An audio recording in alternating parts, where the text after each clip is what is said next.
ओम भूर्भुवः स्वः तत्सवितुर्वरेण्यं भर्गो देवस्य धीमहि प्रचोदयात्। ओम नमः शिवाय नमः शिवाय नमः शिवाय नमः शिवाय नमः शिवाय। कर्पूरगौरं प्रणवतां संसारसारमुजनां सदा वसतं विरदं भौमनिशयतं नमामि।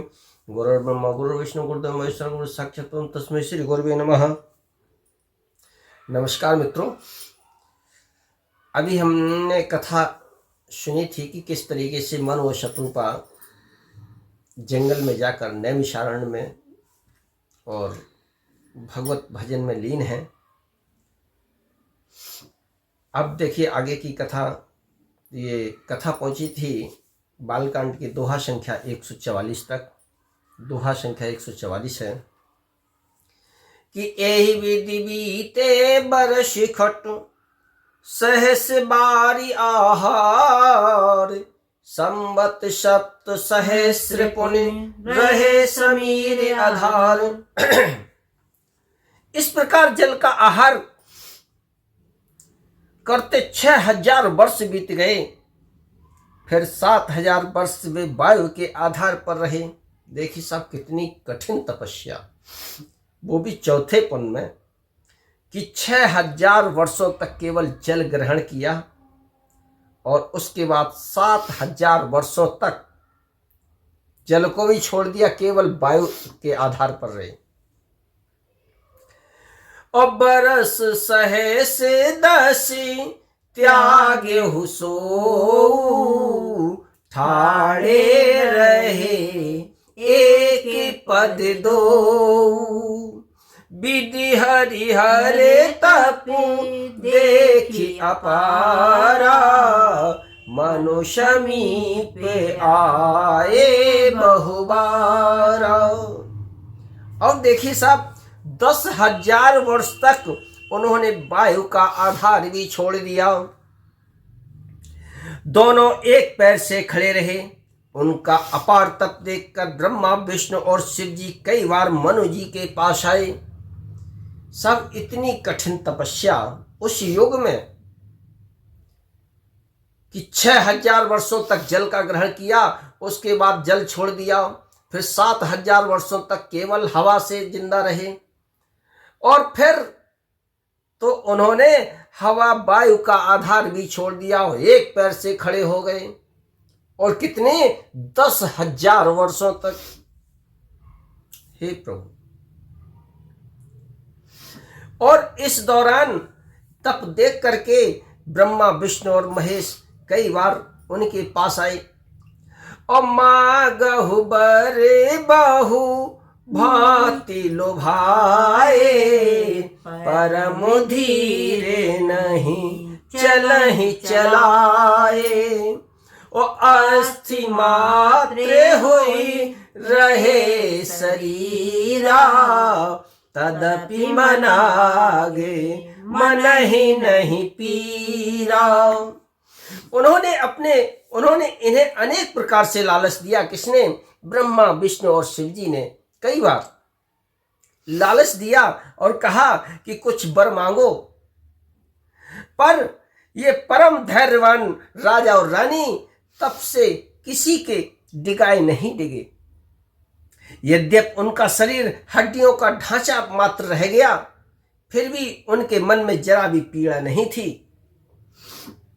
और प्रभु सर्वज्ञ दास निज जानी गति अनन्य तापस न पुरानी। ओ मागु मागु बरु भय न भुवानी परम गभीर कृपामृत शानी। सर्वज्ञ प्रभु ने अनन्य गति यानी आश्रय वाले तपस्वी राजा रानी को निज दास जाना। तब परम गंभीर और कृपा रूपी अमृत से सनी हुई ये आकाशवाणी हुई कि वर मांगो। अमृतक जियावनी गिरा सुहाई श्रवण रंध्र होए और सब आई। हृष्ट पुष्ट तन भय सुहाए मानहु अबहि भवन ते आए। मुर्दे को भी जिला देने वाली ये सुंदर वाणी कानों के छेदों से होकर जब हृदय में आई, तब राजा रानी के शरीर ऐसे सुंदर हृष्ट पुष्ट हो गए मानो अभी भवन से चले आ रहे हो। श्रवण सुधा सम वचन सुन पुलक प्रफुल्लित गात, बोले मनु कर दंडवत प्रेम न हृदय समात। कानों में अमृत के समान लगने वाले वचन सुनते ही उनका शरीर पुलकित हो और प्रफुल्लित हो गया। तब मनु जी ने दंडवत करके बोले कि मेरे हृदय में प्रेम समाता न था। और सुन सेवक सुर तरु सुर धेनु, विधि हरि हरि बंदित पद रेनु। सेवत सुलभ सकल सुखदायक, प्रणत पाले सचराचर नायक। कि हे प्रभु सुनिए, आप सेवकों के लिए कल्प वृक्ष और कामधेनु हैं। आपकी चरण रज की ब्रह्मा विष्णु और शिव जी भी वंदना करते हैं। ये राजा मनु ने कहा, आप सेवा करने में दुर्लभ हैं तथा सब सुखों को देने वाले हैं। आप शरणागत के रक्षक और जड़ चेतन के स्वामी हैं। भाई ये बात तो थोड़ी सी परे है, जो लिखा है आप सेवा करने में सुलभ हैं। अच्छा, सब सुखों को देने वाले हैं, तो बात सही है, लेकिन प्रभु की तपस्या इतनी कठिन कलयुग में तो नहीं कोई कर सकता। और जो अनाथ हित हम पर नेहु, तो प्रसन्न हुए यह बर देहु। और जो स्वरूप बस शिव मन माही, जेहि कारण मुनि जतन कराही। और कहा कि हे प्रभु,